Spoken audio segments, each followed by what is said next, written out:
The psychology of money looks at the way money works in the real world. Financial decisions are rarely driven by the theories of economists and the neat spreadsheets of accountants. Instead, a myriad of factors, from personal history to pride and even envy, shape our decision-making. The results are often surprising and always fascinating. The lesson here is that your actions and attitudes towards money often carry more significance than your level of intelligence. It's possible to achieve wealth even without a prestigious degree or job, simply by adopting responsible and sensible financial behaviors. According to Morgan Housel, achieving financial success is not solely based on rigid scientific principles, but rather on the development of soft skills. How you conduct yourself and make decisions is more crucial than the specific knowledge you possess. Hope you will enjoy watching this video and you may enhance your abilities in the art of investing. These are the 5 key takeaways from Morgan Housel's book, The Psychology of Money. Takeaway number 1. Paying the price of volatility. Imagine you want to buy a new, impressive watch to impress your friends and your partner. You have 2 options: pay for the watch or steal it. Even if you are physically capable of stealing it, most likely you would choose the first option and make the purchase using your card. Doing the right thing. The point is that you understand that acquiring a new watch comes with a cost, just like investing does. Throughout the videos on this channel, there are recurring takeaways for achieving high returns.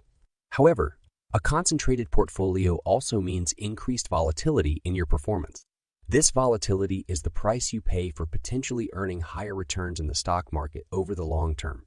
If you can't handle the emotional turmoil when your net worth drops by 20% in a single week due to disappointing quarterly earnings from your major holdings, then maximizing returns may not be for you. The higher the returns, the higher the price typically is. Let's say you had the foresight to invest heavily in Apple 10 years ago and have become quite wealthy as a result. But could you handle the price of this journey? Apple has faced significant downturns during that time. Would you have stayed invested when the stock lost 40% of its value and faced the prospect of disappointing your family? Volatility is an inherent part of investing, even with a less extreme approach than being all in on a single stock like Apple. Consider if you had bought an S&P 500 index fund in 1980. You would have experienced approximately 13 years when your portfolio was down 20% from its peak and around 8 months when it was down 50%. This shows that stock market investing involves enduring periods of volatility. Stock market investing is an excellent means of wealth creation, but it's important not to deceive yourself. It comes with a price. All investors will face volatility, and you must view it as the cost you pay for a potentially brighter financial future. Takeaway number 2. Behavior matters more than intelligence. It's interesting how people's gratification can quickly disappear when they realize that someone else has just a slightly better financial position. Capitalism excels at generating wealth, but it also fuels envy. The desire to surpass our peers can be a driving force for hard work and success, but it can also lead to a constant feeling of inadequacy. Consider some statistics. To be in the top 1% of income earners in the U.S., you would need to earn more than $500,000 per year. By most standards, someone like Tom, a software engineer earning that amount, would be considered rich. He can afford luxuries, go on extravagant vacations, and delegate tedious tasks. However, Tom's perception of himself and his financial achievements changes when he realizes that his neighbor Larry, a CEO earning $20 million per year, belongs to the elite group in the top 1%. But it doesn't stop there. Larry's childhood friend happens to be Elon Musk, who is in the top 1% of the elites. Compared to Elon's immense fortune of about $186 billion, Larry's $20 million salary suddenly seems insignificant. And the comparisons continue. Elon occasionally mingles with celebrities like Jeff Bezos, who sits in the top 1% of the elites, with a staggering net worth of around $139 billion. This never-ending cycle of comparison has driven people throughout history to make brainless decisions. Some have taken extreme financial risks only to lose everything and face tragic consequences. Others have acted on illegal information, damaging their reputation and ending up in jail. Relationships have been strained and broken as individuals chase unattainable levels of wealth. While learning about successful investing through this channel may lead you to achieve financial freedom beyond the average person's dreams, it's crucial to recognize when enough is enough. We should not trade what we have and need for something we don't have and don't truly need. even if we may desire it to some extent. Takeaway number 3. Define your own definition of wealth. Apparently, it may appear that many people make crazy decisions with their money. Some spend unreasonable amounts on extravagant items, while others keep their money hidden away. However, it's important to remember that people come from diverse backgrounds with different upbringings, experiences, and education.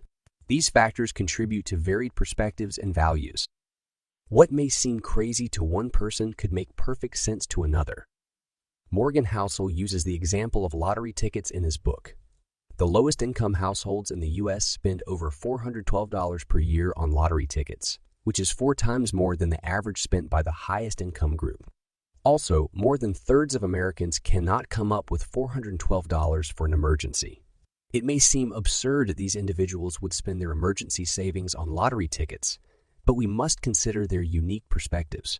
From their point of view, they live paycheck to paycheck with little room for savings. They often lack education and face limited career opportunities.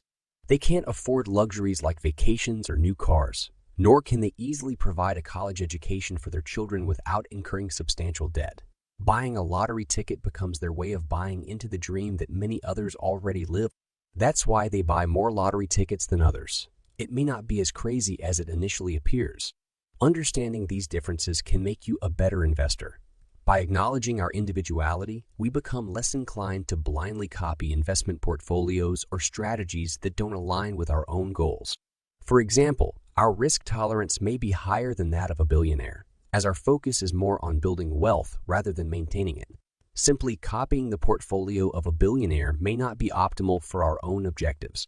Recognizing these differences also helps us say no to investments outside our area of expertise or comfort. For instance, understanding that people have different perspectives, or at least acknowledging the existence of various lenses through which to view the world, enables us to make better sense of society and find our own path. Takeaway number 4. Unexpected events. What do significant historical events like the Great Depression, World War II financial crises, the COVID-19 pandemic, Russia and Ukraine events have in common? They all profoundly impacted society and financial markets, and they were extremely difficult to predict. Author Nassim Taleb refers to such events as black swans. A black swan event is characterized by being an outlier, with no clear indications from past events suggesting its possibility. It carries a significant impact and only becomes explainable in hindsight. As humans, we often fall into the trap of believing that we should have anticipated these events. For instance, imagine experiencing Black Monday in 1987 when the market lost nearly 1/4 of its value in a single day. Would you have panicked and sold, or would you have weathered the storm and even added more investments? Consider this. If you had invested in the S&P 500 index 21 years ago, but missed the 4 best performing market days, your return would be 164% instead of 291%. That's a substantial difference. The key takeaway here is that it's more valuable to prepare yourself mentally and financially for unforeseeable disasters than to rely on reacting before others. Instead of focusing on macro projections and attempting to predict future crises, it's wiser to acknowledge that the most significant threats are often the ones least likely to be foreseen. Takeaway number 5. Time in the market beats timing the market. If I were to present you with a series of reasons why the market is likely to crash later this year, including factors like the massive U.S. government debt, potential inflation from stimulus checks, you would probably find it intriguing and develop a negative view of the current market cycle.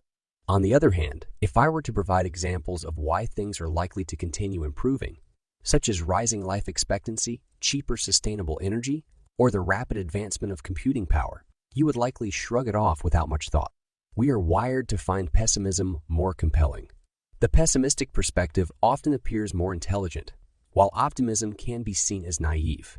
Daniel Kahneman, the author of Thinking Fast and Slow, explains that our preference for listening to pessimists is an evolutionary trait. Our minds tend to prioritize threats over opportunities because organisms that are more responsive to threats have a better chance of survival and reproduction. Not only is our bias towards pessimism rooted in evolution, but it is also reinforced by the fact that setbacks and tragedies occur more rapidly and receive more attention than progress. Creating a captivating narrative around setbacks is easier, while painting an optimistic picture of the future requires a longer time horizon and tends to be more vague and less dramatic.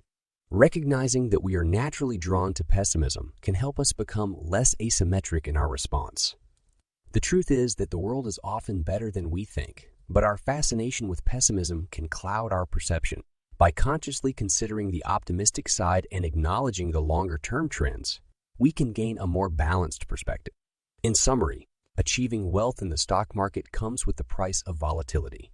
You cannot expect to get rich without accepting and enduring market fluctuations. Envy is a destructive emotion. It is important not to risk what you already have and need for the sake of what you don't have and don't need.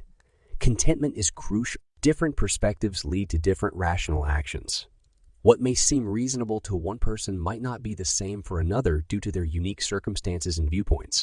Rather than trying to predict and foresee disasters, it is wiser to prepare yourself mentally and financially to withstand and survive unforeseen challenges. Be cautious when receiving investment advice. Understand that pessimistic viewpoints often appeal more strongly to our survival instincts, while optimism may be overlooked. Recognize the biases at play and make informed decisions. That concludes today's discussion, but there is much more to explore in Morgan Housel's book. It is highly recommended as a valuable resource. Don't forget to watch the previous videos and the upcoming videos and to smash that notification button so you can receive our latest content. Cheers!